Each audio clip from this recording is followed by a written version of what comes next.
Hello नमस्कार जय हिंद। एक बार फिर से आप सबका स्वागत है हमारी आज की क्लास में। तो कैसे हैं आप सब लोग, क्या हाल चाल है फाइटर पायलट्स।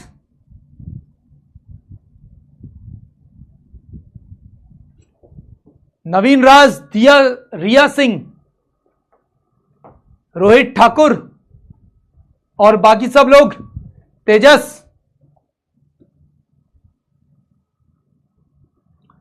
राधा ठाकुर, भगत के, अंकित विश्वकर्मा, निकिता, चेतना सिंह,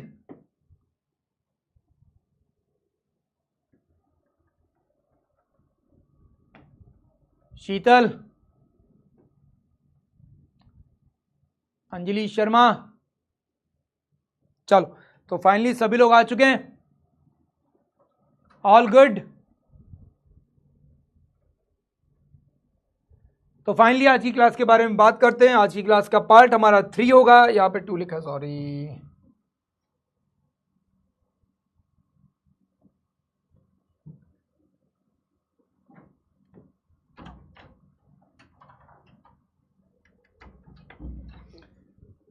फंडामेंटल राइट्स हम लोग देख रहे थे। अब अगर हम लोग फंडामेंटल राइट्स के बारे में आगे बढ़ते हैं तो हमारे पास आते हैं कल्चरल राइट्स। कौन से राइट्स आते हैं? कल्चरल राइट्स आते हैं, ठीक है। और जब भी कल्चरल राइट्स के बारे में बात करते हैं, जब कल्चरल राइट्स के बारे में बात करेंगे तो यहां पर बहुत सारी चीजें आएंगी, ठीक है। यहां पर ये जो राइट है, स्पेशली ये किसके लिए राइट है? ये राइट स्पेशली किसके लिए लेकर है? जब भी यहां पे बात होती है तो ज्यादातर हमेशा ये माना जाता है कि ये जो राइट्स हैं they are basically belongs to the minorities. अब मैं ऐसा क्यों कह रहा हूं?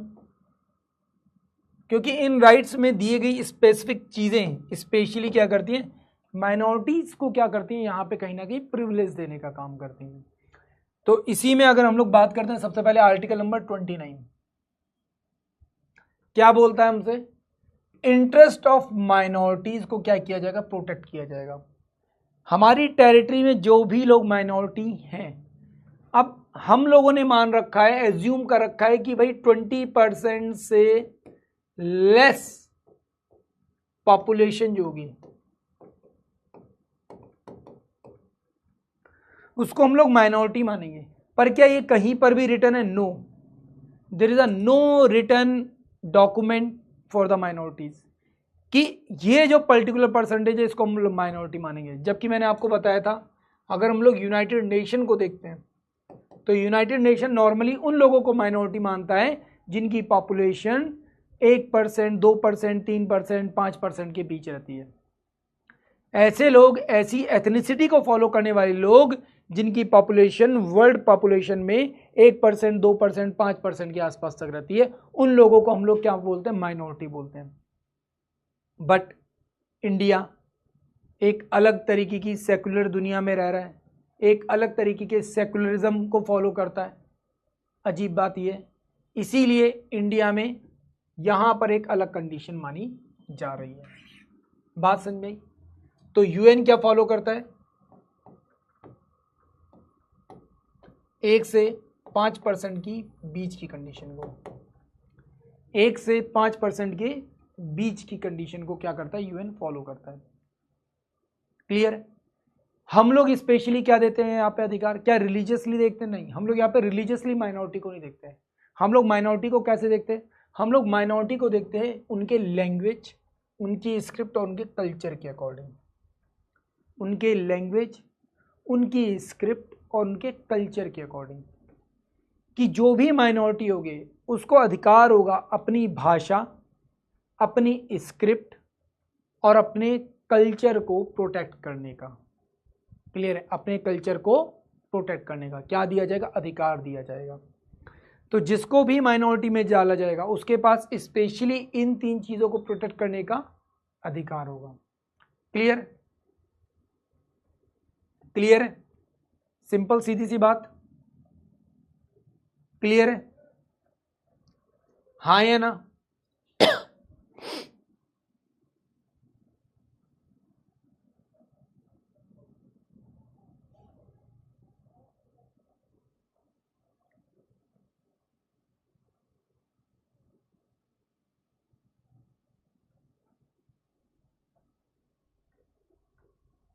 बिल्कुल, चलो बहुत अच्छी बात है। अब दूसरी चीज क्या कहता है, दूसरी चीज क्या कह रहा है कि भाई माइनॉरिटीज के अपने राइट्स हैं, तो नो डाउट उनके अपने इंस्टीट्यूट्स हो सकते हैं। माइनॉरिटी के जो अपने इंस्टीट्यूट्स होंगे, क्या होंगे, अपने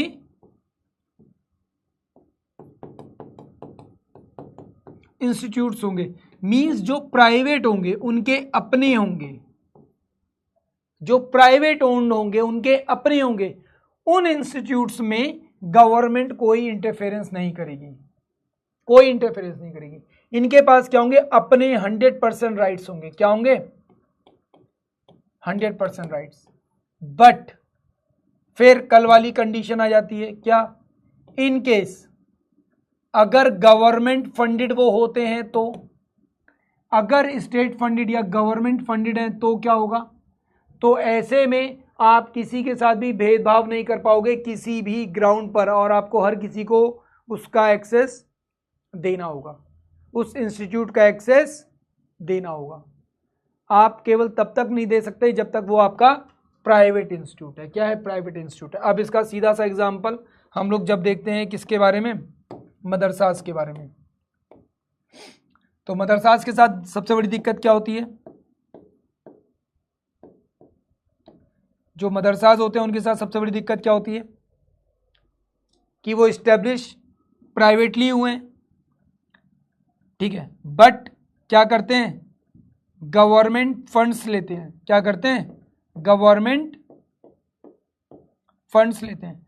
और अगर उन्होंने गवर्नमेंट फंड लिया तो ऐसे में they are no more minority. और यहां पे मैं ऐसे लिख देता हूं, if they accept government funds, तो ऐसे में क्या होगा, they are no more minority institute. क्या यही बात कल समझाई थी, सेम वही बात यहां पर भी रिपीट हो रही है। क्लियर है, क्लियर है। हमने एग्जाम्पल मदरसास का ही क्यों लिया, उसके पीछे रीजन आपको पता है, क्योंकि आज के टाइम पर केवल यही एकमात्र ऐसी संस्था है जो यहां पर इस तरीके के बेनिफिट्स ले रही है।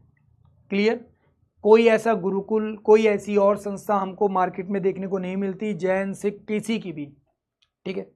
दूसरी चीज, अब ऐसा करने के बाद भी यहां पर क्या गवर्नमेंट ने एक स्पेशल प्रिविलेज दे दिया। कैसे दे दिया, आज के टाइम पीरियड में एक एक्सेप्शन है।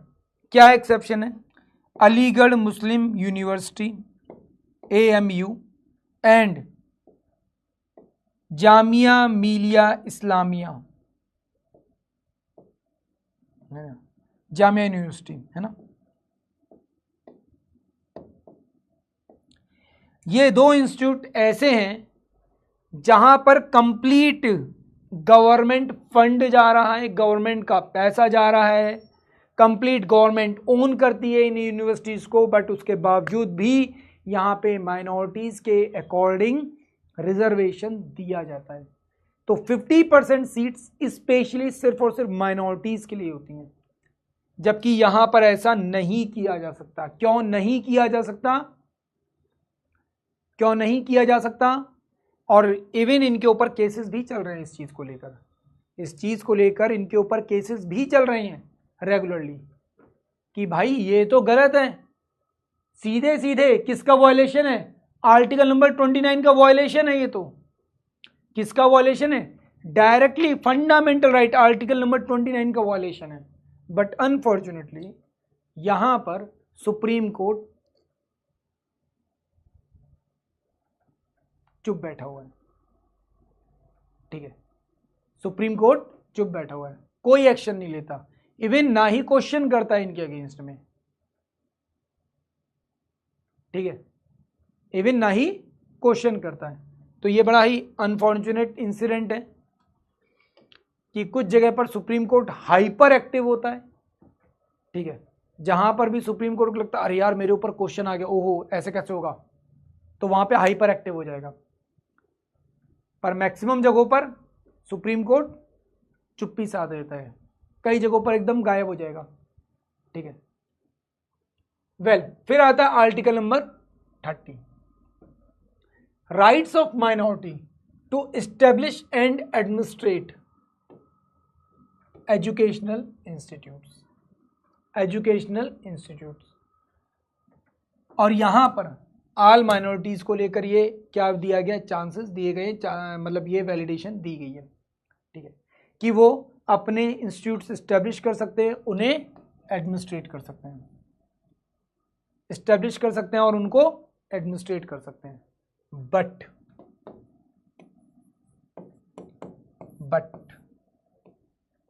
ध्यान से समझ लो यहां पे, but if again if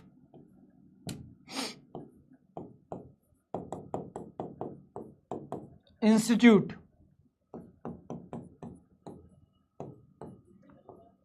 funded by government, then answer आपके पास है, क्या कहना है, क्लियर है।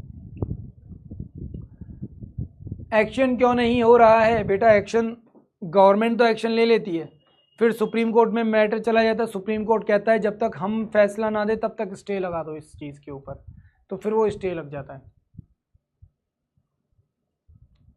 ठीक है। अनफॉर्चुनेट क्या है, जैसे अभी गवर्नमेंट ऑफ इंडिया ने, मतलब पार्लियामेंट में डिसीजन हुआ, सब कुछ हो गया वोटिंग के थ्रू, वक्फ बोर्ड के अगेंस्ट में बिल पास हो गया, ठीक है, सारी चीज़ें, इंडिया में डेमोक्रेसी है तो डेमोक्रेसी के अकॉर्डिंग भी सब कुछ चीज़ें हुई। बट अनफॉर्चुनेटली क्या हुआ, सुप्रीम कोर्ट ने बोला जब तक हम डिसीजन ना लें तब तक स्टे लगा दो, जबकि खुद सोचो सुप्रीम कोर्ट की भी ये हालत थी कि जो यूपी का प्रयागराज हाई कोर्ट है, मतलब इलाहाबाद हाई कोर्ट जिसको आप लोग कहते हो, इलाहाबाद हाई कोर्ट कहते हो, वो इलाहाबाद हाई कोर्ट भी वक्फ बोर्ड ने अपने हाथ में ले लिया था कि ये ज़मीन हमारी है, हमें टैक्स चाहिए, हमें इसका रेंट चाहिए, और पिछले इतने सालों से जमा नहीं किया, वो सारा रेंट हमको दो। लिटरली ये कहा गया था इलाहाबाद हाई कोर्ट को। इलाहाबाद हाई कोर्ट ने बोला ये कैसे हो सकता है, तुम हो कौन? वक्फ बोर्ड ने बोला हम वक्फ बोर्ड हैं। बोलते ये तुम्हारे पास पावर कहाँ से है कि ये आज से ज़मीन तुम्हारी हो गई? बोलते ये पावर हमारे पास है और हमारे कानून में लिखी हुई है। बोलते लेकर आओ अपना कानून। वक्फ बोर्ड ने लिटरली इलाहाबाद हाई कोर्ट को ने बोला कि अपना कानून हमको दिखाओ। इलाहाबाद हाई कोर्ट को वक्फ बोर्ड ने जवाब दिया है हम नहीं आएंगे तुम्हारे पास, तुमको हमारे दरवाजे पर आना पड़ेगा। सोच रहे हो, ये कंडीशन थी कि इलाहाबाद हाई कोर्ट लिटरली भागकर सीधा गया दिल्ली हाई कोर्ट के पास, सुप्रीम कोर्ट के पास, और दिल्ली के सुप्रीम कोर्ट से बोला है कि यार ये सब क्या हो रहा है, दिख नहीं रहा क्या, आंखें फूटी हुई हैं? तब सुप्रीम कोर्ट ने बोला ये सब क्या चल रहा है, ये तो गलत है, ऐसा नहीं होना चाहिए। ये वही वक्फ बोर्ड है जिसने मुकेश अंबानी की ज़मीन के ऊपर ही बोला था कि ये एंटीला की ज़मीन एक्चुअल में हमारी है। इवन आपका जो आज के टाइम पर पार्लियामेंट बना है वो भी बोला था हमारा है, पुराना वाला पार्लियामेंट भी उन्होंने अपना बताया। इवन ये छोड़िए, यूपी का ही शायद केस था, यूपी का ही केस था, आगरा का लाल किला, ताजमहल, ठीक है, दिल्ली का लाल किला, इसको भी वक्फ ने अपनी प्रॉपर्टी बताया, ठीक है। तुम लोगों ने देखा होगा एक लिटरली इसके ऊपर प्रॉपर न्यूज़ भी आई है भाई, पता है एमपी के भी किसी कोर्ट में सेम यही केस चल रहा था, ठीक है। तो वो केसेस इसी वजह से ना, मतलब देखो यार यहाँ पे प्रॉब्लम वही है, हम कहने के लिए डेमोक्रेसी डेमोक्रेसी करते हैं, डेमोक्रेसी का एक्चुअल में लोग मिसयूज़ ही करते हैं। मैं इसीलिए थोड़ा सा कम ही डेमोक्रेसी की बात करता हूँ, मुझे भी खुद भी डेमोक्रेसी थोड़ी सी उलझी हुई नज़र आती है। वेल, आपको यहाँ पे पता चली गया क्या होगा अगर गवर्नमेंट फंडेड होगा, तो नो मोर माइनॉरिटी।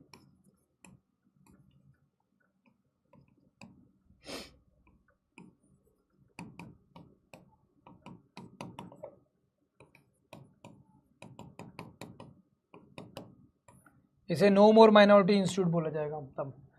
वेल आगे बढ़ते हैं। फिर आता है यहाँ पे right to constitutional remedies, article number 32 के बारे में बात हो रही है। इसके बारे में बात हो रही है, आर्टिकल नंबर 32 के बारे में बात हो रही है। ठीक है, जब आर्टिकल नंबर 32 के बारे में बात करते हैं तो ये एक तरह की क्या है, स्पेशल पावर, एक तरह की स्पेशल प्रिविलेज है। ठीक है, रिट जिसे हम लोग कहते हैं प्रादेश, क्या बोलते हैं, प्रादेश बोलते हैं।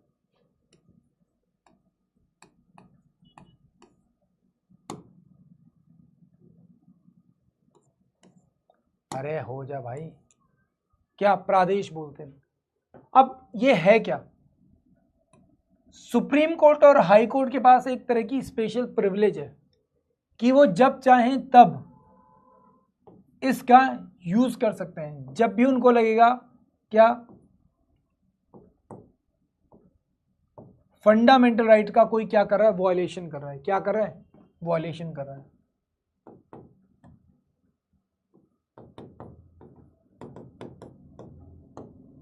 क्या कर रहा है, वॉयलेशन कर रहा है। जब भी कोई फंडामेंटल राइट का वॉयलेशन करेगा तो ऐसे में क्या होगा, ऐसे में क्या होगा, ऐसे में सुप्रीम कोर्ट और हाई कोर्ट आगे आएंगे और आगे आकर क्या करेंगे, आपके फंडामेंटल राइट को प्रोटेक्ट करेंगे। तो एक तरह से ये क्या करते हैं, इस पावर का यूज करते हैं किसके लिए, टू प्रोटेक्ट द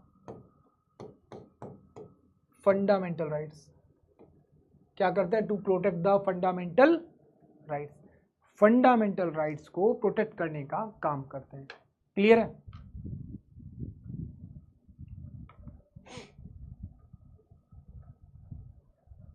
क्लियर है। निकिता मैडम, 2 दिन पहले जो क्लास हुई थी उसमें मैंने क्या बताया था, क्या पढ़ाया था, इतना खूबसूरत नाम है तुम्हारा और तुम ऐसा क्वेश्चन कर रही हो, हैं, तुम ऐसा क्वेश्चन कैसे कर सकती हो निकिता मैडम। एक तो जब भी मैं तेरा नाम देखता हूं ना, मुझे किसी और की याद आ जाती है। मैं कई बार अवॉइड करता हूं, कुछ ना बोलूं, कुछ ना बोलूं, फिर तू ऐसा क्वेश्चन कर देती है लड़की, मुझे और ज़्यादा याद आ जाती है फिर उसकी।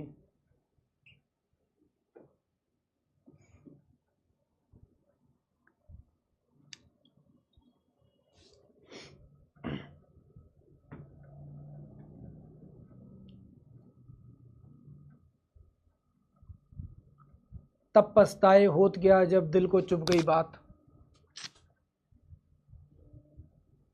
क्या बोलूं मैं तुम्हें,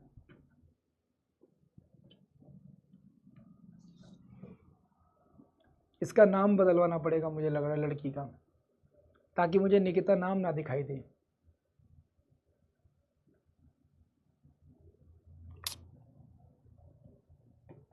चलो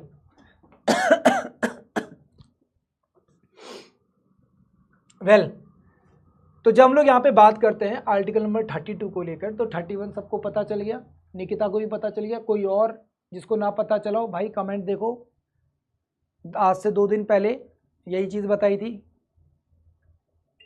ठीक है,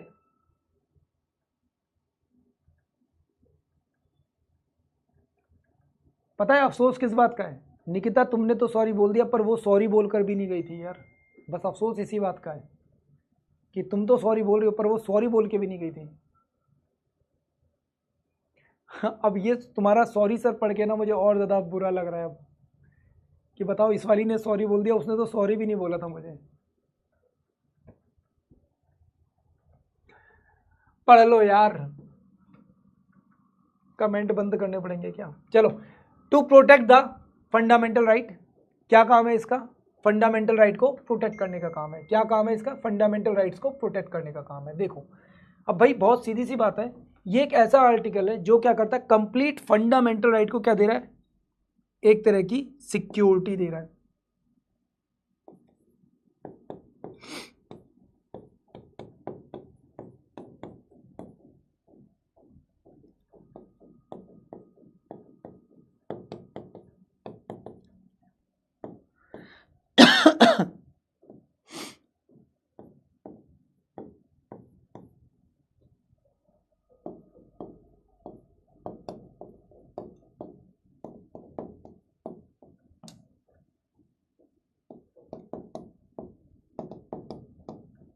अगेंस्ट वायलेशन या फिर एक्सप्लॉयटेशन, ठीक है, क्लियर है, अगेंस्ट वायलेशन और एक्सप्लॉयटेशन, क्लियर है। तो एक अनुच्छेद जिसके बिना संविधान अर्थविहीन है, ठीक है, अर्थविहीन है मतलब कि यूजलेस है, मीनिंगलेस है, क्या है, मीनिंगलेस है, क्या है, मीनिंगलेस है। ये संविधान की आत्मा और हृदय है, means soul and heart of constitution है ना।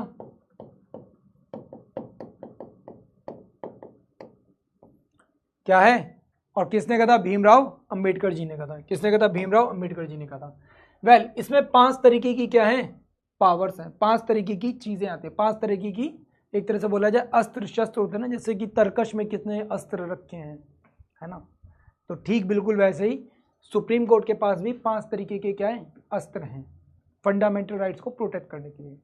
हर कंडीशन में अलग अलग तरीके का हथियार इस्तेमाल होता है, हर कंडीशन में अलग अलग तरीके का। तो कौन कौन से, habeas corpus, mandamus, prohibition, certiorari and quo warranto, कितने, 5। इन 5 का नाम आपको याद रखना जरूरी है। रिट का मतलब आसान शब्दों में यह है कि आपके मौलिक अधिकारों के संरक्षण के लिए एक अलग तरीके की शक्ति, ठीक है, एक सुप्रीम पावर, ठीक है, आसान शब्दों में। वेल, यहां पर इसको छोड़ दे, बेकार की इंफॉर्मेशन है। यहां पर देखो, सबसे पहले हेम्बस कॉर्पस। हेम्बस कॉर्पस किसके ऊपर लगता है, directly to the any person, directly on any person और एनी ऑर्गेनाइजेशन, किसी के ऊपर भी लग सकता है, ठीक है, डायरेक्टली लगेगा किसी भी पब्लिक बॉडी के ऊपर, प्राइवेट इंडिविजुअल के ऊपर ये लग सकता है। जैसे मैं आपको एक यहाँ पे बात बताता हूँ, हमारे जान पहचान में एक आंटी जी थी, उन आंटी जी के घर में हो गई चोरी। चोरी नहीं हुई थी एक्चुअली, क्या होता है, वो होता है ना, जो आते हैं लोग आते हैं, बोलते हैं कि आपके घर के बर्तन साफ़ कर देते हैं, ठीक है, हमारे पास केमिकल है, इससे आपके घर की ज्वेलरी साफ़ कर सकते हैं, ये कर सकते हैं, वो कर सकते हैं। तो आंटी ने बोला अच्छा हो जाता है, बोलता हाँ हो जाता है, बोलता ले करके दिखा। तो उन्होंने अपनी एक अंगूठी दे दी चांदी की, उसने ऐसे चमकाए, चमका कर दिखा दी, ये देखो ये देखो हो गई। ठीक है बढ़िया। फिर उन्होंने बोला कि अच्छा चल ठीक है, ये अंगूठी करके दिखा दे, सोने की अंगूठी थी, वो भी करके दिखा दी, देखा बढ़िया चमक गई एकदम मस्त। फिर आंटी ने कहा यार चल ठीक है, अगर साफ़ कर ही रहा, एक काम कर, ये मेरी एक चेन है, इसको साफ़ करके दिखा दे। उसने ली चेन, डाली और ब्रश वर्श से रगड़ रगड़ कर पकड़ा दी आंटी को। अब उस टाइम पर आंटी को थोड़ा सा शक हो गया, आंटी ने बोला यार वजन हल्का सा कुछ कम सा लग रहा है, क्या चक्कर है। आंटी ने बोला वजन कम लग रहा है इसका, इतना तो वजन था ही नहीं। बोलता नहीं ऐसा हो नहीं सकता, मैंने तो कुछ निकाला नहीं, ये देखो ये रहा पूरा केमिकल, इसको मैंने ऐसे कर दिया, इसमें कुछ है ही नहीं, केवल ये काली काली मिट्टी सी है और कुछ है ही नहीं। अब जैसे ही ऐसा हुआ तो तुरंत ही क्या हुआ, आंटी जी को शक बढ़ गया, बोलते नहीं कुछ तो किया है तूने। उन्होंने उस लड़के को पकड़ लिया, उसके साथ वाला लड़का था वो अचानक से भाग गया। अब उनको और ज़्यादा शक हो गया कि यार ये वाला तो भाग गया, इसका मतलब ये बच गया, इसका मतलब इसने पक्का कुछ तो किया है। उन्होंने उसको पकड़ा, जबरदस्ती पकड़ के अपने छत पर एक कमरा बना हुआ था उसमें बंद करके रख दिया। अब वो 1 दिन तक बंद रहा, 2 दिन तक बंद रहा। उसके साथ जो लड़का आया था जो भाग गया वो भी वापस नहीं आया। 3 दिन हो गए। आंटी ने, अब आंटी के घर में उस समय पर कोई था नहीं, अंकल बाहर गए हुए हैं, बेटे दोनों थे वो भी बाहर गए हुए हैं, था कौन, केवल आंटी और उनकी बहू। आंटी हट्टी कट्टी थी, दबाकर उन्होंने दबोच के कर दिया कमरे में बंद लड़के को। अब 3 दिन तक उसे कमरे में बंद करके दिन में 2 टाइम का खाना पानी दे रही हैं, ठीक है, बट उसे साफ बोले तू बता दे, वापस आएगा जब तेरे साथ वाला लड़का पैसा देगा, सोना देकर जाएगा तभी छोड़ूंगे, वरना नहीं छोड़ूंगे। अब जब 3 दिन हो गए, फिर आंटी को लगा कहीं ऐसा ना हो कुछ हो जाए, लड़के को बता देती हूँ। लड़के को बताया, लड़का अचानक से गुड़गांव से भाग कर आया मम्मी के पास। बोलता क्या कर रही हो तुम, पागल हो गई हो, केस हो जाएगा अपने ऊपर। फिर उसने पुलिस वाले को बताया, पुलिस वाले ने बोला अरे ये क्या कर दिया, तुम्हारे ऊपर केस हो जाएगा। केस कौन सा होगा, बंदी प्रत्यक्षीकरण भाई। अब वो चोर को नहीं पता उसके कौन से अपने अधिकार हैं। पुलिस वालों ने उसे पकड़ा, 10-20 डंडे वंडे बजाए ढंग से, उसने उतने में उगल दिया, जी ऐसे ऐसे बात है, इतना इतना लिया है सोना, ऐसे ऐसे कम किया, ये केमिकल है, ठीक है, वापस कैसे आएगा, ऐसे ऐसे आएगा, ठीक है, जेल में ले चलो, थोड़ा बहुत तोड़ा फाड़ा और फिर उसके बाद पुलिस वालों ने जो किया वो किया, ठीक है, पर कोई फ़ायदा हुआ नहीं। जितना पैसा वापस आना था, जितना सोने का पैसा वापस आना था, उतना पैसा पुलिस वालों को देना पड़ गया, ठीक है। तो आपने भी जो क्या है वो क्या है, अनलॉफुल डिटेंशन है, लॉफुल नहीं है। आंटी जी ने जो किया था वो क्या था, अनलॉफुल डिटेंशन था। कैसा था, अनलॉफुल डिटेंशन था, है ना। तो कोई भी पर्सन जिसे लॉफुल डिटेन किया जा रहा हो, कोई पर्सन जिसे पकड़ा जा रहा हो कंटेम्प्ट ऑफ कोर्ट के लिए, ठीक है, उस पर्सन को ऐसे में जुडिशरी के सामने प्रेजेंट करना जरूरी होता है। कब तक, क्या बताया था मैंने तुम्हें, विद इन 24 आवर्स बताया था कल वाली क्लास में, बिल्कुल वही बात है। फिर आता है यहाँ पे मैंडेमस, परमादेश। परमादेश क्या आ रहा है, directly on a public authorities. किसके ऊपर, पब्लिक अथॉरिटी के ऊपर लग सकता है, उनकी ड्यूटी को लेकर कि भाई ड्यूटी सही से की नहीं की, किस किस के ऊपर लगेगा भाई, देख लो, पब्लिक बॉडीज, कॉरपोरेशन, ठीक है, इंफीरियर कोर्ट मतलब जो भी निचला कोर्ट हो सकता है, ट्रिब्यूनल्स के ऊपर, कोर्ट के नीचे ट्रिब्यूनल्स होते हैं उनके ऊपर, या फिर गवर्नमेंट के ऊपर भी लग सकता है मैंडेमस, ठीक है। परम आदेश, हम आदेश देते हैं कि हमको बताओ, हम आदेश दे रहे हैं, है ना। किसके अगेंस्ट में नहीं हो सकता, ठीक है, इंडिविजुअल जो बॉडी हो सकती है उसके अगेंस्ट नहीं हो सकता, ठीक है। कोई अलग बाहरी कोई ड्यूटी है, कोई पर्सन है उसके ऊपर नहीं हो सकता, कॉन्ट्रेक्चुअल पर्सन के ऊपर, president, governor, CJI, chief justice of high court, इन सब के ऊपर नहीं हो सकता। फिर आता है क्यो वारंटो। क्यो वारंटो क्या है, direct to the person, to the vacant on a office assume of a wrongfully. कोई पर्सन जो रॉन्गफुली क्या कर रहा है, किसी और काम को कर रहा है। फॉर एग्जाम्पल मेरा काम है हिस्ट्री, ज्योग्राफी, पॉलिटी, इकोनॉमिक्स पढ़ाने का, मेरा काम है तुम्हें जीएस पढ़ाने का, मैं पढ़ा रहा हूं तुम्हें मैथ, गलत है। मेरे से क्वेश्चन करेगी टीम, सर आपका काम तो ये पढ़ाने का था, आपने मैथ कैसे पढ़ा दी, आपने अंग्रेजी वाले सर की जगह पर जाकर अंग्रेजी कैसे पढ़ा दी, आपकी क्लास जीके की लगी थी, आप वहां पर मैंसुलेशन करवा रहे थे, आपकी क्लास लगाई थी जीके की, आपने वहां पे जाकर रीजनिंग कैसे पढ़ा दी हैं। हमारे पास मोदी जी हैं, वो किस काम आएंगे, इसी काम तो आएंगे, रीजनिंग पढ़ाने के लिए। आपने कैसे पढ़ा दी। अब जब ये क्वेश्चन उठेगा तो क्या होगा, मेरे से पूछा जाएगा कि भाई रॉन्गफुली आपने क्या किया, अपने पद का गलत इस्तेमाल किया है, क्योंकि मुझे एक पद दे रखा है, मुझे एक क्लास दे रखी है, स्मार्ट बोर्ड दे रखा है, मैंने चुपचाप एक्स्ट्रा स्लाइड लगाई, बोला ये वाला फॉर्मूला लिख लो, मैथ में काम आएगा, ये वाला फॉर्मूला लिख लो, ट्रायंगल काउंट करने में काम आएगा। गलत है ना। मैं क्लास में हूं और क्लास में आकर तुम्हें यहां पर वो क्या पढ़ाना शुरू कर दूं, सही है क्या, नहीं होगा। बहुत सीधी सिंपल सी बात है। तो क्या ये रॉन्गफुली है ना।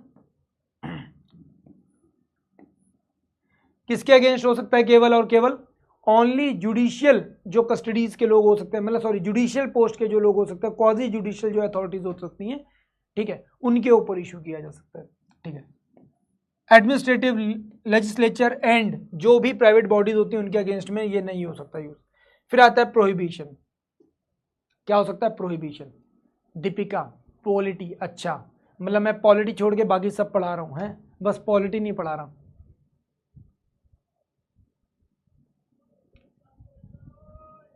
यस अगर एक आदमी 10 जॉब कर रहा था, सरकारी नौकरियां कर रहा था, तो उससे यही क्वेश्चन पूछा जाएगा, क्यों वारंट हो, कि आपका क्या अधिकार था, कैसे किया आपने ये, ठीक है, आपको किसने ये अधिकार दिया था। और दूसरा जो डबल सैलरी बेनिफिट्स होते हैं उसके अगेंस्ट में केस हो जाएगा, फौजरी का केस हो जाएगा उसके अगेंस्ट में। इसके साथ साथ फिर आएगा प्रोहिबिशन। प्रोहिबिशन क्या, किसी चीज को प्रोहिबिट करना, किसी चीज को इमीडिएटली रोकना, प्रतिषेध करना, है ना। क्या करना, प्रतिषेध। देखा होगा ना, धूम्रपान निषेध है, निषेध मतलब रोका जा, मना किया जा रहा है, तो प्रतिषेध मतलब उसको कंप्लीटली रोकना, भाई यहां पे नहीं कर सकते तुम ये काम। एग्जैक्टली सेम चीज यहां पर भी है, प्रोहिबिट करना। किन लोगों के ऊपर आ सकता है, जुडिशियल के ऊपर। फॉर एग्जाम्पल सुप्रीम कोर्ट ने हाई कोर्ट को बोला कि ये जो केस तुम्हारे ऊपर चल रहा है ना, इसके बारे में हमें प्रॉपर इंफॉर्मेशन चाहिए, तुम जो डिसीजन ले रहे हो ये गलत ले रहे हो, हमें इसके बारे में बताओ, है ना, हमें इसके बारे में इन्फॉर्म करो, बताओ। क्या जुडिशियल के ऊपर।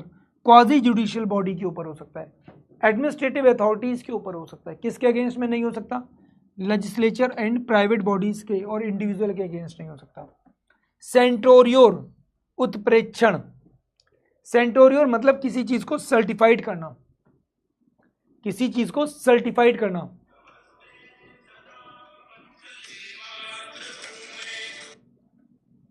किसी चीज को क्या करना, सर्टिफाइड करना, है ना।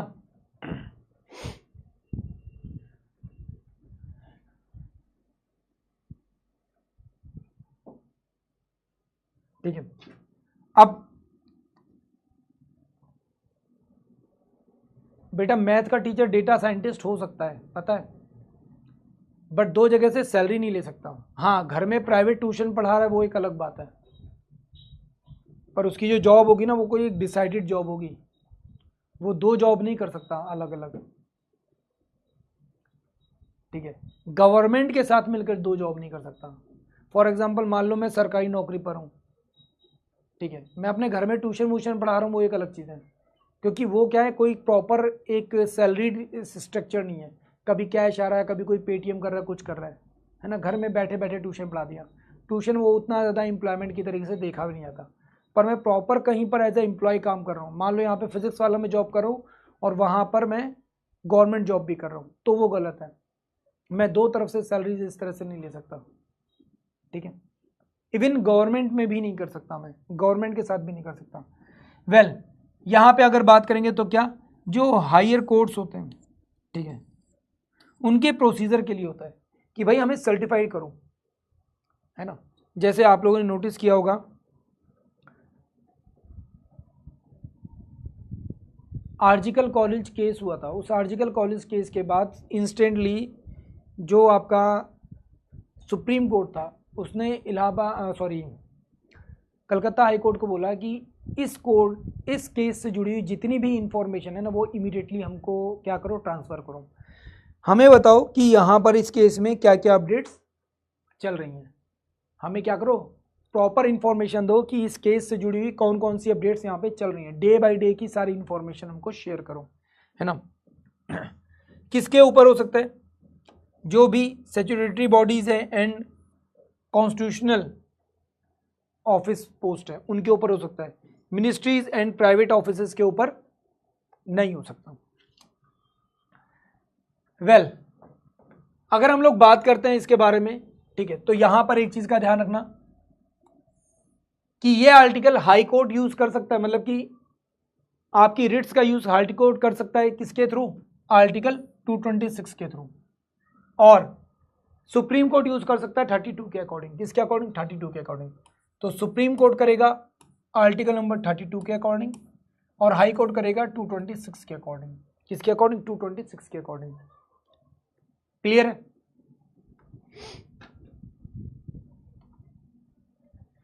बेटा सचिन तेंदुलकर जो क्रिकेटर भी हैं और आर्मी में भी हैं, तो आर्मी में उनको केवल और केवल वो रैंक दी गई है, नाम मात्र के लिए रैंक दी गई है ना, लोगों को इंस्पायर करने के लिए इस तरह से रैंक दी जाती है, बट वो वहाँ से सैलरी नहीं ले रहे हैं, वो सिर्फ केवल उस रैंक को होल्ड करते हैं, दैट्स इट।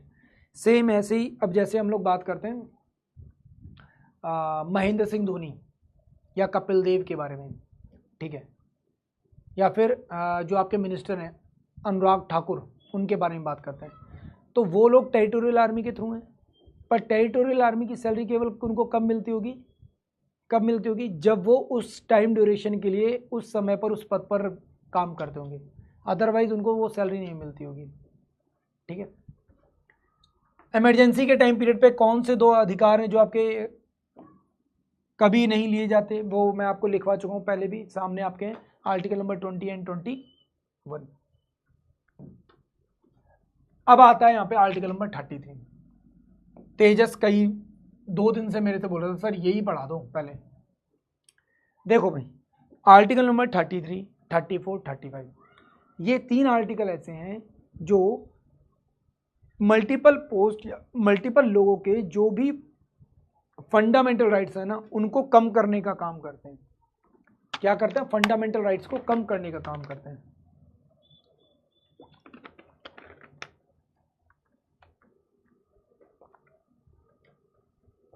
क्या करते हैं, कम करने का काम करते हैं। रजनी बेटा आप भी कुछ ऐसा बड़ा काम करो कि आर्मी वाले, एयरफोर्स वाले, नेवी वाले खुद आकर बोलें कि रजनी मैडम हमारा एक टाइटल है, वो रैंक है, वो आप अपने साथ नाम के साथ जोड़ लो। कुछ ऐसा करके दिखाओ। अच्छा, यहाँ पर एक चीज़ और भी है, महेंद्र सिंह धोनी, कपिल देव, ठीक है, और जो कैप्टन सचिन पायलट हैं, इन लोगों को ये रैंक दी गई है एज आ मानद के रूप में, मतलब कि हाँ ठीक है हम आपको ये रैंक दे रहे हैं। बट जो अनुराग सिंह ठाकुर है, अनुराग सिंह ठाकुर प्रॉपर एग्ज़ाम देकर यहाँ पे गए हैं, ठीक है, वो ऐसे नहीं गए हैं, वो प्रॉपर बाय द एग्ज़ाम वहाँ पर पहुँचे, ठीक है। तो ये मैं समझना अनुराग सिंह ठाकुर को भी ऐसी दे दी होगी केवल कहने के लिए, नहीं, अनुराग सिंह ठाकुर ने प्रॉपर एग्ज़ाम दिया है, उसके बाद एसएसबी दिया है, उसके बाद फाइनली वो पहुँचे हैं। तो उनके एसएसबी की फ़ोटो भी है, अगर आप लोग देखोगे तो आपको मिल जाएगी, और बहुत ज़्यादा रिसेंट की फ़ोटो है, आपको लग जाएगा कि हाँ अभी टीए का एग्ज़ाम देने के लिए वहाँ पे गए हुए हैं। Where parliament can restrict application for the fundamental rights members. अब जो भी मेंबर्स होंगे, ठीक है, कौन, आर्म फोर्सेस के, पैरामिलिट्री के, पुलिस के, इंटेलिजेंस एजेंसीज के, ठीक है, और अदर ऐसी जो एजेंसीज हो सकती हैं, उनके फंडामेंटल राइट्स को कम कर सकती है। क्या कर सकती है? कम कर सकती है। कहां पर? आर्टिकल नंबर 33 में फंडामेंटल राइट्स को क्या किया गया? कम किया गया। फिर आता है आर्टिकल नंबर 34। 34 क्या करता है? During the operation of martial law in any area, किसी भी एरिया में अगर मार्शल लॉ लगाया गया है, वैसे जरूरत नहीं पड़ती हमको लगाने की, हम धारा 144 से काम चला लेते हैं। धारा 144 जो है आपकी, जिसको हम लोग कहते हैं आईपीसी की धारा 144,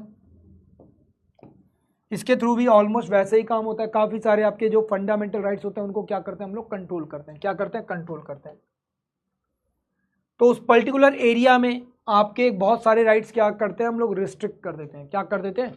रिस्ट्रिक्ट कर देते हैं। क्लियर है? क्लियर है? फिर आता है article number 35।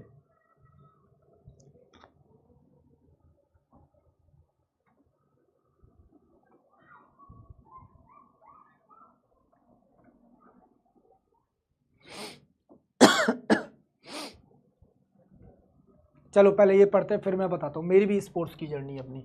Article number 35। Article number 35 क्या कह रहा है आपसे? आर्टिकल नंबर 35 कह रहा है डायरेक्टली एनफोर्सेबल, ठीक है, while other can be enforce based on a law specifically made by the effect to them. ऐसी कोई कंडीशन, कोई विशेष परिस्थिति, ठीक है, जहां पे हमको एक यूनिफॉर्मिटी लानी जरूरी है, ठीक है, जहां पे एक जैसी स्थिति लानी जरूरी है, तब ऐसे में क्या किया जा सकता है? आर्टिकल नंबर 35 का इस्तेमाल किया जा सकता है। क्लियर है?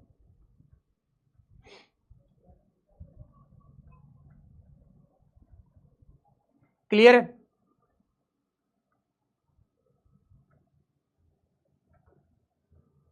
क्लियर है?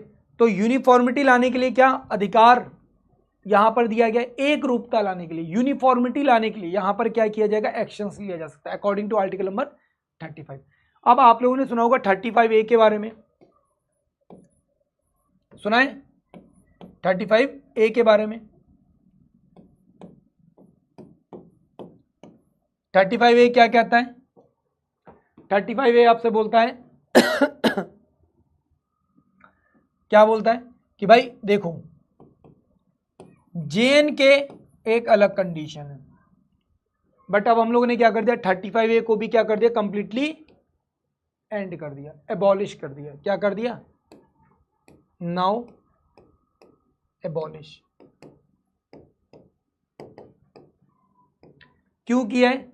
अगर नहीं करते तो यूनिफॉर्मिटी आ पाती क्या पूरे देश में? नहीं आ पाती।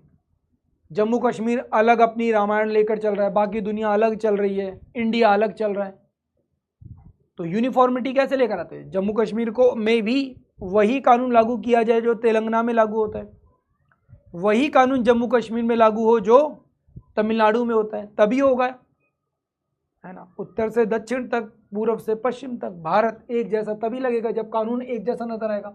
और ये ताकत है किसके पास? ये पावर है किसके पास? ये कंप्लीट पावर सिर्फ और सिर्फ किसके पास है? पार्लियामेंट के पास है ना। किसने किया था? ये पार्लियामेंट ने किया था ना, तो हमारी पार्लियामेंट के पास पावर है। तो आर्टिकल नंबर 33 क्या बता रहा है आपको? कुछ स्पेशल कंडीशन में गवर्नमेंट जॉब पर बैठे हुए लोगों के अधिकारों में कमी की जाएगी। आर्टिकल नंबर 34 क्या बता रहा है? 34 आपको बता रहा है मार्शल लॉ के बारे में, कि कुछ पर्टिकुलर एरियाज में हम लोग मार्शल लॉ लगा सकते हैं। फिर आता है आर्टिकल नंबर 35 कि पूरे देश में एक यूनिफॉर्मिटी लानी है, और उस यूनिफॉर्मिटी के लाने के लिए पावर किसके पास में है? पार्लियामेंट के पास में। तो ये 5 राइट्स आपके लास्ट में आते हैं। क्लियर? तो यहां पे एक क्वेश्चन है, जरा बताओ इसका मेन मतलब क्या है? अच्छा हाँ, मैंने तो तुम्हें शॉर्टकट वाला समझाया ही नहीं था। ठीक है, समझ लो, ये भी मैं दिखा देता हूँ। चलो यार, ये चीज़ यहाँ पे लिखा हुआ है, हेम्बस कॉर्पस का मतलब क्या है? To present your body. ठीक है, आप एक शरीर हो और हमारे सामने सह शरीर प्रस्तुत हो। मैंडेमस का मतलब क्या होता है? We order. मैंडेमस परम आदेश, सबसे बड़ा आदेश, परम आदेश। प्रोहिबिशन, किसी चीज को रोकना, प्रोहिबिट करना, है ना। Certiorari, to be certified.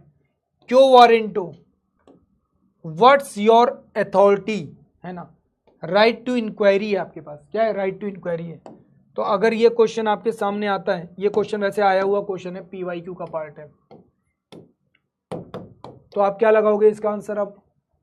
हाँ भाई, क्या होगा यहाँ पे आपका आंसर?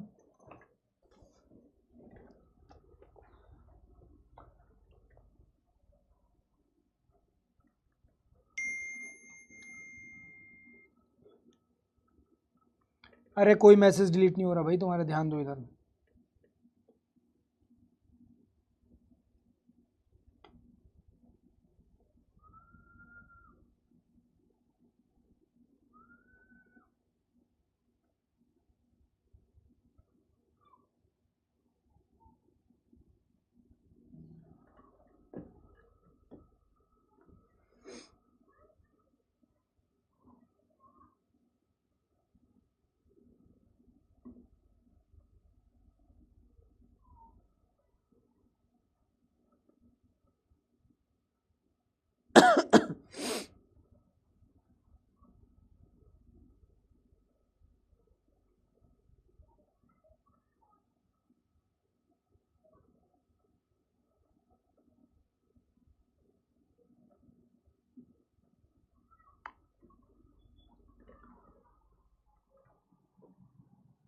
बट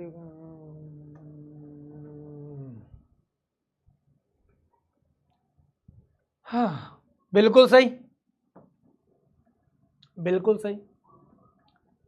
ठीक है, तो ये चला गया इधर। मैंडेमस मैंने क्या बताया था? परमादेश, वी कमांड। सेंटोरियो, टू इन्फॉर्म या टू सर्टिफाइड। और क्यों वारंटो। ठीक है, आंसर आपके सामने। फाइनली बात करते हैं फंडामेंटल ड्यूटीज के बारे में। एक छोटा सा पार्ट है, फंडामेंटल ड्यूटीज होती क्या है आपको पता होना चाहिए।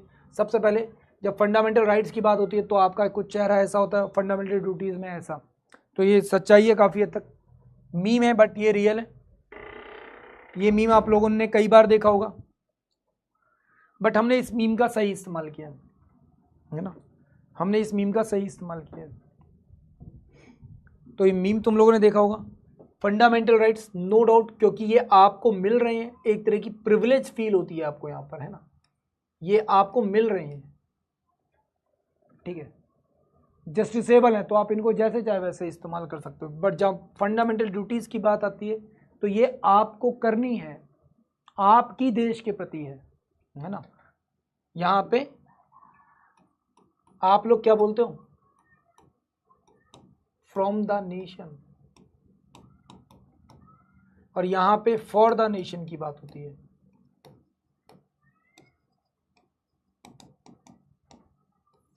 और जब भी फॉर द नेशन की बात होती है आप लोगों के हाथ पैर फूल जाते हैं।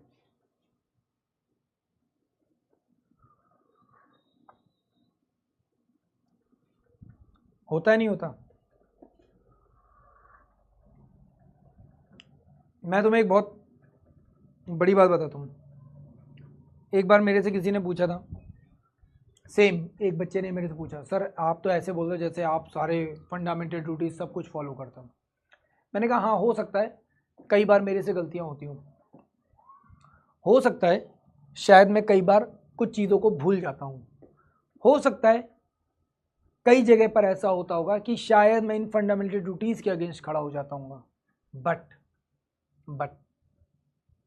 ऐसा हो सकता है कि चांसेस केवल और केवल 1% होंगे, बाकी 99% ये चांस है कि आपको लोकेश सर इस तरफ ही दिखाई देंगे। ठीक है, और ये बहुत बड़ी चीज़ है। मैंने आज तक अपने जीवन में कभी भी किसी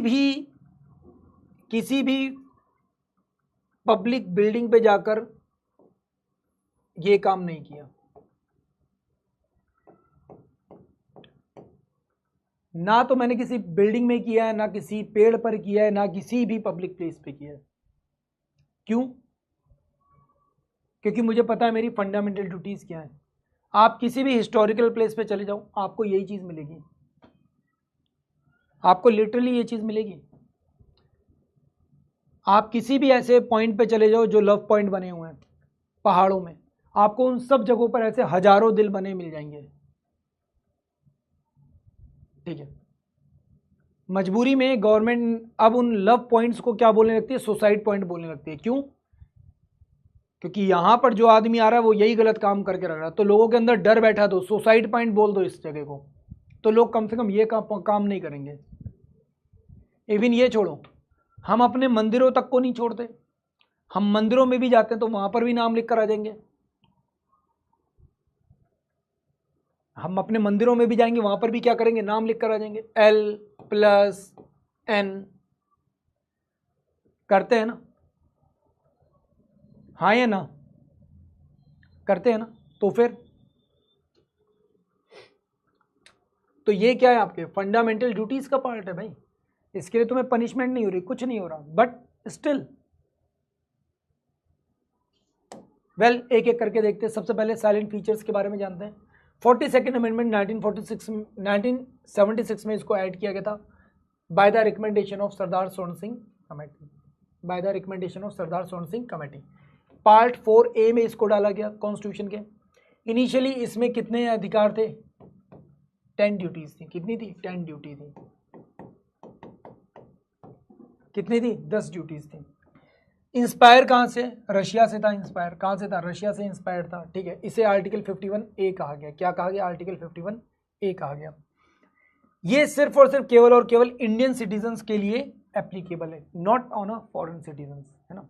फॉरेन सिटीजन्स के लिए ये एप्लीकेबल नहीं है, ये नॉन जस्टिसेबल है। बस यही एक सबसे बड़ी गलती है, यही एक सबसे बड़ी गलती है कि ये नॉन जस्टिसेबल है।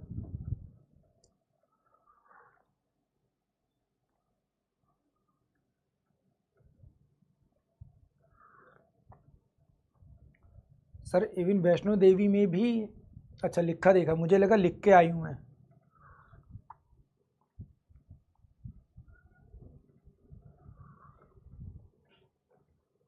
ठीक है, तो इनिशियली कितनी थी? 10। आगे चलकर क्या हुआ? एक और ऐड हो गई। कब? 86th अमेंडमेंट में।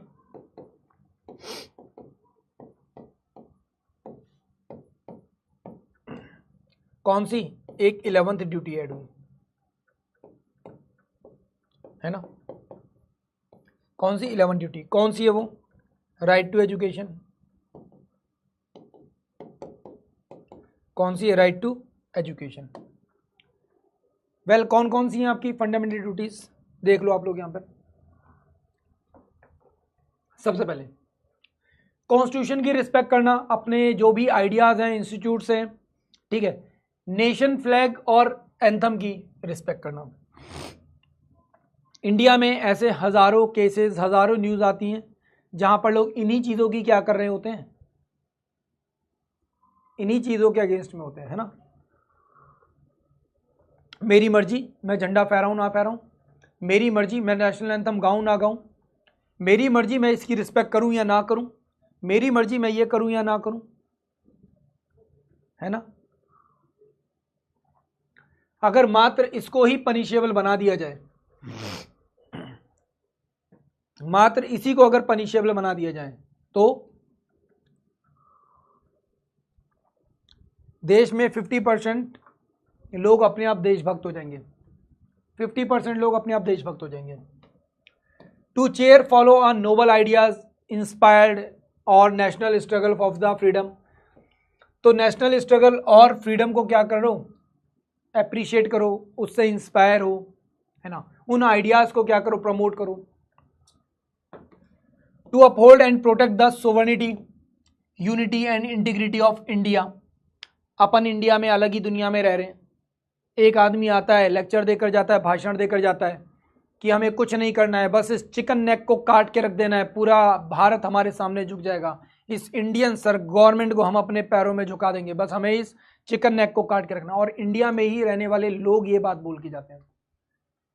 यूनिवर्सिटीज में लोग नारे लगा देते हैं, है ना, भारत तेरे टुकड़े होंगे। यूनिवर्सिटीज में लोग नारे लगा देते हैं, मैं किसी और की बात नहीं कर रहा, तुम्हें पता है मैं किन लोगों के बारे में बात कर रहा हूँ। वही यूनिवर्सिटीज के आपके कन्हैया कुमार, उमर खालिद, एंड वो क्या नाम है उसका जिसने चिकन नेक को काटने की बात की थी, शर्जिल इमाम, ये वही लोग हैं। क्यों बोल देते हैं ये लोग? क्योंकि इनको पता है इन सब चीज़ों को बोलने से कुछ होगा नहीं, हमारे अगेंस्ट कुछ नहीं हो सकता। ठीक है, गवर्नमेंट यूएपी का यूज कर लेती है, अदरवाइज अगर इनके ग्राउंड पे देखोगे तो आप इनको छू भी नहीं सकते सर, ये रियलिटी है।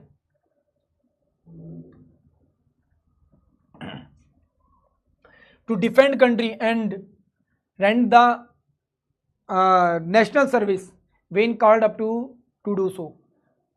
जब भी जरूरत पड़ेगी तो हम राष्ट्र सेवा के लिए क्या करेंगे, खुद को समर्पित कर देंगे। जब भी जरूरत पड़ेगी हम क्या करेंगे, राष्ट्र सेवा के लिए खुद को समर्पित कर देंगे। बट हम में से ऐसे कितने हैं जो राष्ट्र सेवा के लिए खुद को समर्पित करते हैं?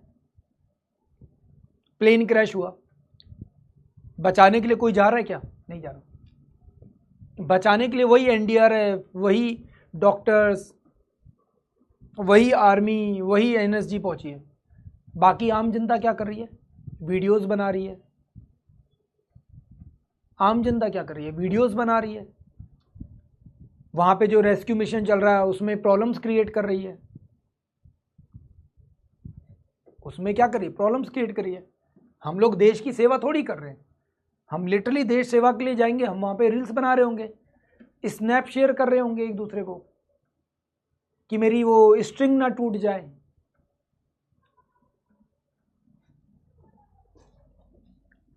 To promote harmony and spirit the common brotherhood, no doubt, ये तो खैर आपको पता ही है, हार्मनी एंड कॉमन ब्रदरहुड तो हमारे देश में कितना ही है। ठीक है, लोग एक जैसी व्यवस्था में आए, रिलीजियस, लैंग्विस्टिक, ठीक है, रीजनल, सेक्शनल डाइवर्सिटी जो है उसकी रिस्पेक्ट करें और एक जैसी डिग्निटी को क्या करें, फॉलो करें। ठीक है, वुमेन्स को लेकर यहां पर क्या हो, एक जैसी व्यवस्था लेकर है। बट ऐसा होता है क्या? नहीं होता। To value and preserve the rich heritage of our composite culture, वो तो खैर होने से रहा। तुम्हें पता ही है हम लोग रिच हेरिटेज रीजन्स में जाकर क्या करते हैं, है ना, हम लोग रिच हेरिटेज रीजन्स में जाकर क्या करते हैं, ये तो आप लोग जानते ही हो। To protect and improve the natural environment including the forest, lake, rivers, wild life and have a compassion of a living creation. हमारे अपनी वाइल्ड लाइफ और इन सबको क्या करना, प्रोटेक्ट करना, नदियों को प्रोटेक्ट करना। नदियों को नाला बना रखा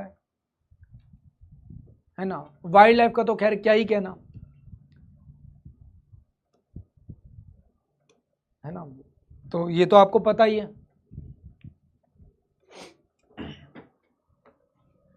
to develop the scientific temper and humanism and split a equal reforms, ये भी मुश्किल है। साइंटिफिक टेम्पर भाई साहब ये तो बहुत मुश्किल है, ह्यूमनिज्म को फॉलो करना। ठीक है, स्पिरिट ऑफ इंक्वायर, क्वेश्चन पूछने की तो खैर आदत ही नहीं है हमें। इंक्वायर क्या करेंगे, रिफॉर्म के बारे में तो सोच ही नहीं सकते, है ना। हमारी मानसिकता ही क्या हो गई है, कुंठाग्रस्त हो गई है, रेडिकल माइंडसेट है। तो रेडिकल माइंडसेट में ये सब चीजें तो एक्सेप्ट ही नहीं हो सकती, है ना। रेडिकल माइंडसेट में ये सब चीजें एक्सेप्ट हो सकती हैं कि नहीं हो सकती भाई। To safeguard the public property, वो तो खैर भूल ही जाओ, अभी बोल दो आज आंदोलन करना है एफ कैट के अगेंस्ट में, एफ कैट ने अभी तक रिजल्ट क्यों नहीं दिया, लिटरली जितने तैयारी करने वाले हैं सबके सब आंदोलन के लिए आ जाएंगे। गवर्नमेंट ने डिसीजन लिया रेगुलर भर्ती की जगह पर अग्निवीर लेकर आएंगे, ठीक है, गलत था सही था अलग बात है, पर तुम कैसे सैनिक बनोगे जब तुम उसी देश की रेलवे को, उसी देश के बस स्टैंड को, उसी शहर जिस शहर में तुम रह रहे हो उस शहर की सड़कों को उखाड़ फेंकने को तैयार हो। तुम कैसी सेना बनाओगे वहां पे जाकर, तुम किस प्रकार के भारतीय बनोगे, तुम किस प्रकार की सेना तैयार करोगे वहां पे जाकर। कल तुम देश के अगेंस्ट भी हथियार उठा लोगे, क्या भरोसा तुम्हारा।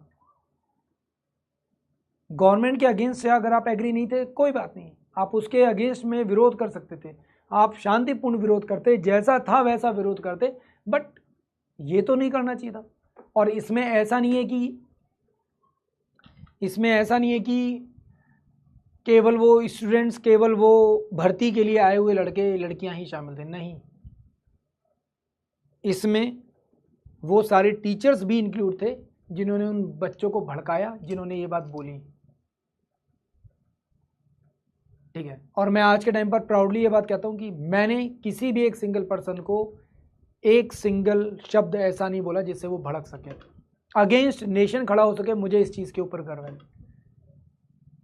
हाँ, मेरी बातों से शायद किसी के रिलीजियस सेंटिमेंट हर्ट हो सकते हैं, मेरी बातों से शायद किसी की स्टेटहुड वाली बात के ऊपर क्वेश्चन हो सकता है, मेरी बातों से शायद हो सकता है कोई लड़का या लड़की ऑफेंड हो सकता है, ठीक है, मेरी बातों से हो सकता है तुम्हें रेसिस्ट फील हो जाए, तुम्हें किसी भी लेवल पे बुरा लग सकता है, पर तुम्हें मेरी बातों से ये चीज़ तो क्लियर है कि मैंने कभी भी देश के विरुद्ध नहीं बोला है।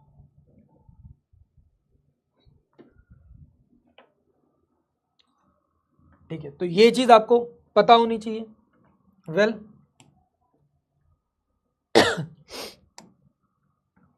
फिर आता है to step toward the excellent, all step to the individual and collective activities for the national consistence rights और high level of the achievements. तो भाई इंडिविजुअल लेवल पर, चाहे आप ग्रुप के लेवल पर बनो, चाहे आप इंडिविजुअल लेवल पर हो, पर आपको क्या करना होगा, आपको राष्ट्र के प्रति एक रूपता लानी होगी, आपको राष्ट्र को आगे ले जाने के लिए क्या करना होगा, प्रयास करना होगा, ठीक है, राष्ट्र को आगे ले जाने के लिए प्रयास करना होगा। फिर आता है लास्ट आपका, provide the opportunity of the education to the age of 16 to 14 years students. ये ड्यूटी बनाई गई किसकी, पेरेंट्स एंड गार्जियंस की, कि आप लोग क्या करोगे, इन बच्चों को एजुकेशन देने का काम करोगे, क्या करोगे, एजुकेशन देने का काम करोगे। क्लियर है।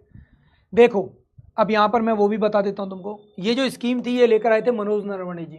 पहले इस क्वेश्चन का आंसर दो, which of the following are the fundamental duty, कौन सी इसमें फंडामेंटल ड्यूटी है।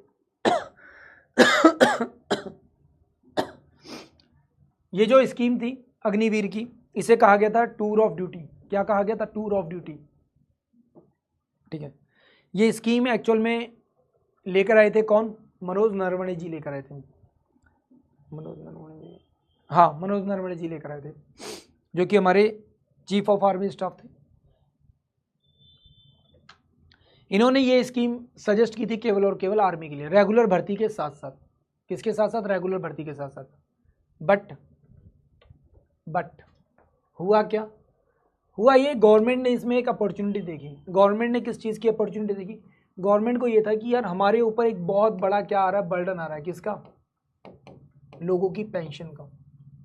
और ये बर्डन इतना ज़्यादा है कि लिटरली अभी जो बजट है उसमें से अगर हमारा जा रहा है MM नरवणे, हाँ MM नरवणे जी ने, ठीक है, अभी जो हमारा बजट है वो अगर जा रहा है हमारा 4%, तो आने वाले विद इन 5 ईयर्स ये बजट अचानक से हमारा रैपिडली 10 to 12% तक जा सकता है।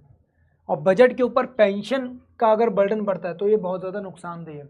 आपको सर नुकसानदेह क्यों है, क्योंकि इस पेंशन वाले पैसे से आपको कोई भी टैक्स बेनिफिट नहीं होता। क्या नहीं होता, नो टैक्स बेनिफिट। किसी भी तरीके का टैक्स बेनिफिट नहीं होता, ये पैसा सीधे सीधे सरकार के हाथ से बस चला जाता है। ठीक है, तो ये एक बहुत बड़ा सडन क्या था, लॉस है।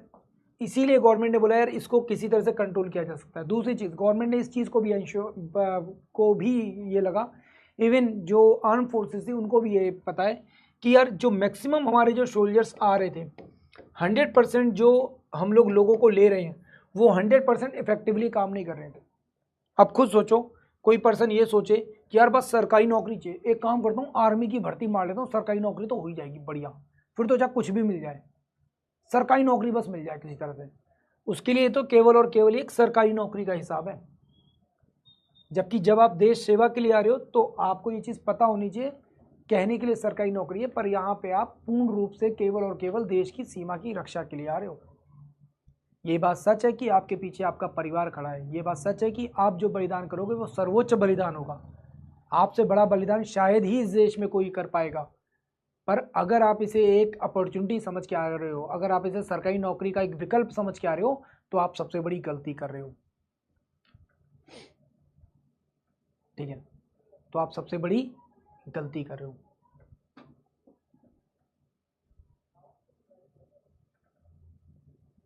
ठीक है, यस, एफकेट के थ्रू भी आप बोलोगे सर 14 साल बाद रिटायरमेंट है, उसमें तो पेंशन है। यस, उसमें पेंशन है, बिल्कुल है, पर वहाँ पे 14 साल की सर्विस है। ठीक है, और यहाँ पर जितने लोग आएंगे, जितने भी अग्निवीर से लोग आएंगे, उसमें से 25% या फिर इससे प्लस लोग क्या हो सकते हैं, रुक सकते हैं। मतलब अब फिलहाल ये बोल दिया गया है कि ज़रूरी नहीं है हम 25 लोगों को रखेंगे, हम 25 से ज़्यादा लोगों को भी रख सकते हैं। अगर 100 लोग आए हैं तो 100 में से 25 नहीं, हो सकता है 30 भी हो जाए, 35 भी हो जाए, 40 भी हो जाए। डिपेंड किसके ऊपर करेगा, डिपेंड करेगा उन पर्सन्स की कैपेबिलिटी के ऊपर, उनकी कॉन्फिडेंशियल रिपोर्ट के ऊपर कि वो किस तरह का काम कर रहे हैं, क्या वो सच में इस लायक है या नहीं है। और 100% चांस है कि यहाँ पे हर कोई अपना 100% देगा। और आर्मी में इनिशियल जो आपके 5 to 7 ईयर्स होते हैं ना, ये सबसे ज़्यादा क्रूशल होते हैं, क्योंकि इस टाइम पर आप हाइपर एक्टिव होते हो, इस टाइम पर आपको सबसे बेस्ट तरीके से यूटिलाइज किया जा सकता है। क्योंकि 5 से 7 साल के बाद आप क्या करते हो, शादी करते हो, विवाह करते हो, फिर आप सोचते हो अरे यार अब कहाँ फील्ड पोस्टिंग जाएंगे, पीस की पोस्टिंग मिल जाए, ये हो जाए, वो हो जाए, बहुत सारी चीज़ें आती है ना माइंड में, फैमिली आ रही है, सब कुछ हो रहा है, शादी हो रही है, तो वो कहीं ना कहीं दिखता है। और हम लोग सबसे ज़्यादा एक्टिव पर्सन्स चाहिए हमको। अरे एफकेट में पेंशन है, पर वैसी वाली पेंशन नहीं है जैसी तुम सोच रहे हो। यहाँ पे जो पेंशन मिलती है वो आपको पूरा अमाउंट एक साथ दे दिया जाता है, वो आपके ऊपर, आप जैसे चाहे वैसे इस्तेमाल करें। अब न्यू पेंशन स्कीम में आता है, किस में आता है, न्यू पेंशन स्कीम में आता है वो सब। ठीक है,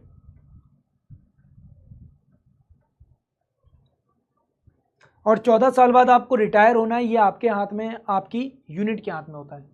ठीक है, आपके जो कमांडिंग ऑफिसर्स होते हैं उनके हाथ में होता है। 14 साल बाद आप रिटायर हो गए, ये कोई फिक्स नहीं है कि आप रिटायर हो गए, नहीं, वो चाहेंगे, आपसे बोलेंगे भाई क्यों रिटायर होना है, अच्छा खासा काम करो, चुपचाप बने रहो यहाँ पर, है ना, इतना बढ़िया काम कर रहे हो, क्या ज़रूरत है तुम्हें जाने की, बढ़िया यहाँ पे बने रहो हमारे साथ यार, है ना, आगे चलकर कमांडिंग के कोर्स करो और बढ़िया आगे निकलो। इसलिए आप नोटिस करो, एक विंग कमांडर की पोस्ट तक जाते हैं, उसके बाद फिर फाइनली काफ़ी सारे लोग रिटायर होते हैं, ज़्यादातर लोग, है ना।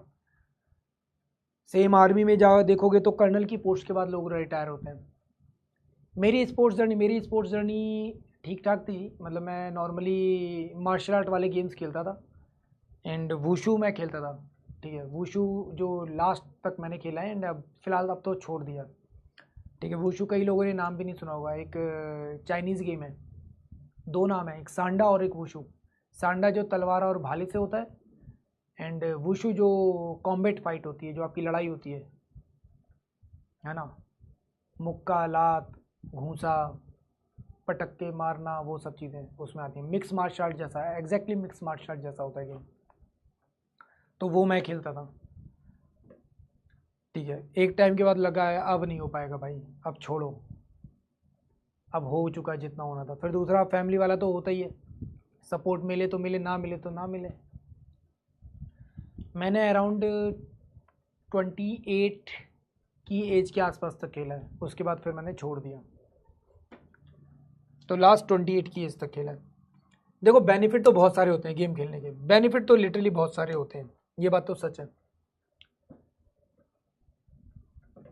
सर कोई प्रैक्टिस क्वेश्चन मिलेगा क्या? प्रैक्टिस क्वेश्चन यार, ये प्रैक्टिस क्वेश्चन आज इसलिए मैं बीच बीच में थोड़े से डाले थे आप लोगों के लिए, बट कोशिश करेंगे थोड़े से प्रैक्टिस क्वेश्चन करवाने के लिए, मतलब करेंगे क्या, होंगे ही होंगे, बैच के लास्ट में प्रैक्टिस क्वेश्चंस करवाए जाएंगे। डेथ का कोई चांस? हाँ बिल्कुल होता है भाई, अगर फाइट थोड़ी सी हो जाती है अच्छी तो डेथ का चांस होता है।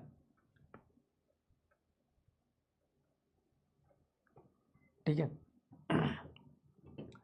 तो फाइनली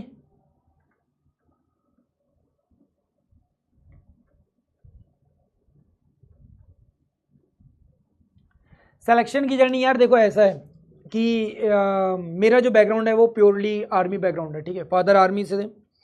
ठीक है, मैं ऑलरेडी इंस्पायर्ड था काफ़ी हद तक उसके अलावा मेरे आसपास का माहौल ऐसा था, मैं उससे भी काफ़ी ज़्यादा इंस्पायर्ड था। सबसे पहला जो इवेंट मेरी लाइफ में आया था वो आया था ईयर 1999 में, when I was in Nagrota. जब मैं नगरोटा में था तो मैं जब स्कूल जाता था तो वहाँ पर जो कैंपस में स्कूल था वहाँ पर बच्चों ने मतलब उस टाइम तक कारगिल वॉर हो चुका था कंप्लीट। ठीक है, तो मेरे फादर उसका पार्ट थे, तो मैं सुनता रहता था न्यूज़, ये सब चीज़ें मेरे घर के आसपास चीज़ें होती थी, हमें पता चलता रहता था। फिर जब मैं नगरोटा पहुंचा तो नगरोटा में जब पहुंचा तो उस समय पर भी उस जगह की हवा में वो उस चीज़ का असर था, इम्पैक्ट था। और जब मैं स्कूल पहुंचा तो स्कूल में मुझे बहुत सारे ऐसे मेरे साथ के लड़के लड़कियां मिले जो मुझे अपने से बहुत अलग लग रहे थे। क्यों? क्योंकि उनके फादर उस समय ऑपरेशन विजय के टाइम पीरियड पे किसी के फादर इंजर्ड हो गए हैं, मेजर इंजरी हो गई हो किसी के फादर को, किसी के फादर की डेथ हो गई है। ऐसे बहुत सारे बच्चे मेरे आसपास थे जिनसे मेरी बात होती थी। ठीक है, क्लास में मैं बैठा हूँ किसी के साथ, वो बताता था यार वो जो बैठा है ना उसके फादर की डेथ हुई, वो जो लड़की बैठी है ना उसके फादर के ऐसे ऐसे चोट लगी थी, उनके पैर में गोली लगी थी। तो वो जब मैं सुन रहा था तो मुझे लग रहा था यार ये क्या हो रहा है, मेरे फादर भी तो गए थे वहाँ पर। और आई वाज लाइक कि यार चलो शुक्र है मेरे फादर को कुछ नहीं हुआ। बट फिर धीरे धीरे और चीज़ें इन्वॉल्व हुई वहाँ पर, जो लाइब्रेरी थी और जो चीज़ें थी वहाँ पर मैंने बहुत सारे, क्योंकि जम्मू में उसका इम्पैक्ट थोड़ा ज़्यादा दिखता था, तो वहाँ पर बच्चों ने क्या न्यूज़पेपर की कटिंग्स बहुत सारी रखी हुई थी। उस कटिंग में बहुत सारे आर्मी के जो भी उस समय की न्यूज़ आती थी न्यूज़पेपर में, वो सारी कटिंग्स उसमें चिपका रखी थी। एंड लिटरली मैं रोज़ वहाँ जाता था लाइब्रेरी में और रोज़ मैं उसी बुक को पढ़ रहा था, जिसको आपको लोग क्या कहते हो, स्कैम बुक बोलते, क्या बोलते, स्क्रैप क्या कुछ ऐसा बोलते हैं ना, बुक बनाते हैं ना एक स्पैम बुक करके बनाते हैं ना, स्नैप बुक, स्नैप बुक।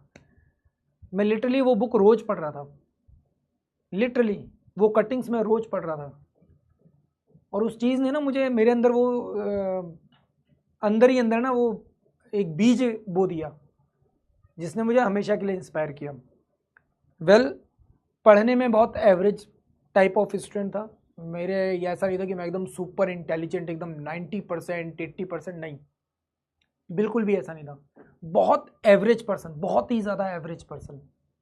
ठीक है, मेरा क्लास में मतलब आई वॉज लाइक कि मुझे याद सब कुछ है, मैं पढ़ के सब कुछ आया हूँ, मुझे सब कुछ याद है।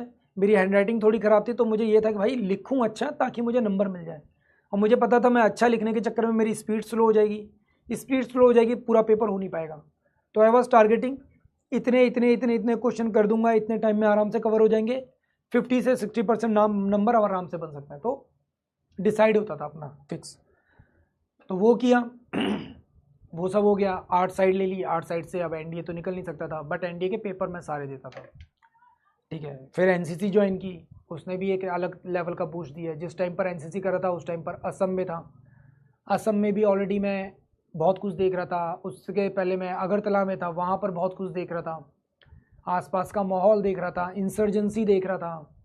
ठीक है, रेलवे सिस्टम नहीं था, रोड से जाना आना होता था, आर्मी वाले पूरी कॉन्वाई लेकर चलते थे।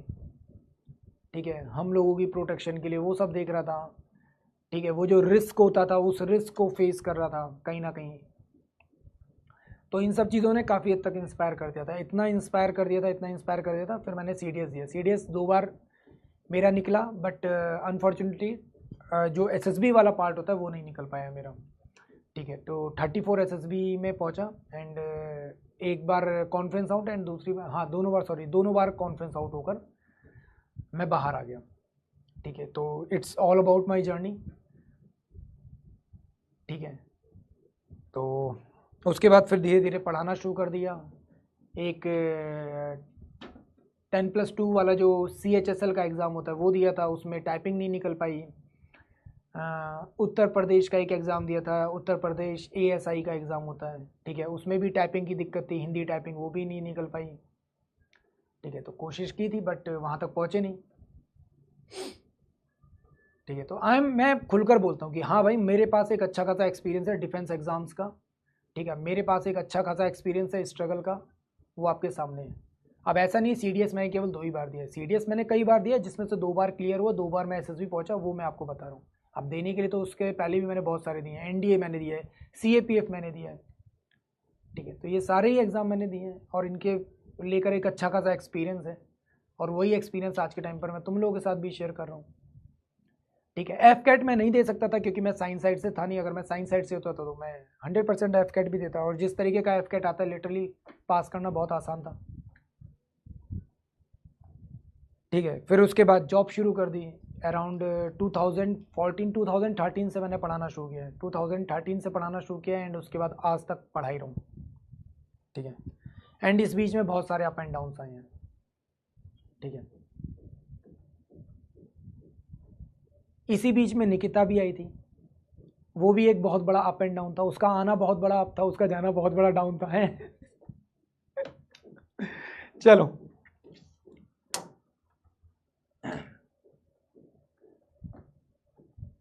बुरा नहीं यार, बुरा नहीं लगता है। पता है, एक SSB ना आपको इतना कुछ देकर जाता है, इतना कुछ देकर जाता है, आपकी लाइफ एकदम से ना 360 डिग्री टर्न लेती है, बिल्कुल बिल्कुल एकदम चेंज ले जाती है, बहुत बड़ा चेंज लेकर आती है लाइफ आपकी। तो मैं ये नहीं कहता कि SSB ने मुझे कुछ सिखाया नहीं, SSB ने मुझे बहुत कुछ सिखाया यार। आज मैं जो हूँ आपके सामने, वो लिटरली SSB की वजह से हूँ।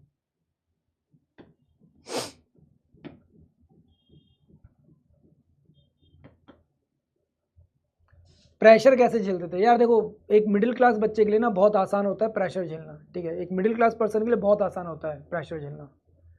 ठीक है, आपकी फैमिली आपको ना बचपन से ऐसा तैयार कर देती है ना, मार पीट कर रगड़ कर, कि लिटरली आपको फिर वो प्रेशर फील ही नहीं होता। एंड मैं जिस फैमिली से आता हूँ उस फैमिली में मतलब मैंने इतनी मार खाई है ना भाई, क्या बताऊँ मैं तुम्हें। मैं मम्मी पापा किससे मार नहीं खाई है भाई, मैंने बहुत मार खाई है। बेल्ट, बेलन, चिमटा, झाड़ू, ऐसी कोई चीज़ नहीं है मेरे घर में जिससे मैंने मार ना खाई हो। आज भी मेरे घर में 2-4 मम्मी के वो क्या बोलते हैं, कलछलियाँ जो होती है ना, कलछली, वो रखी हुई हैं। आज भी वो टेढ़ी मेढ़ी होती है तो दिखाकर बोलते हैं आज भी कि ये वही है, ये मुझे मारते टाइम टेढ़ी हो गई थी, टूट गई थी। आज भी रखे हुए कई सारे ऐसे बर्तन लिटरली। ठीक है, तो हमारे लिए कॉमन है यार। इतना घर वाले ही इतना बजा देते हैं तो मतलब दुनिया वाले क्या ही बजाएंगे यार। दुनिया क्या ही बुरा कर सकती है, घर वाले ही इतना कर देते हैं तैयार।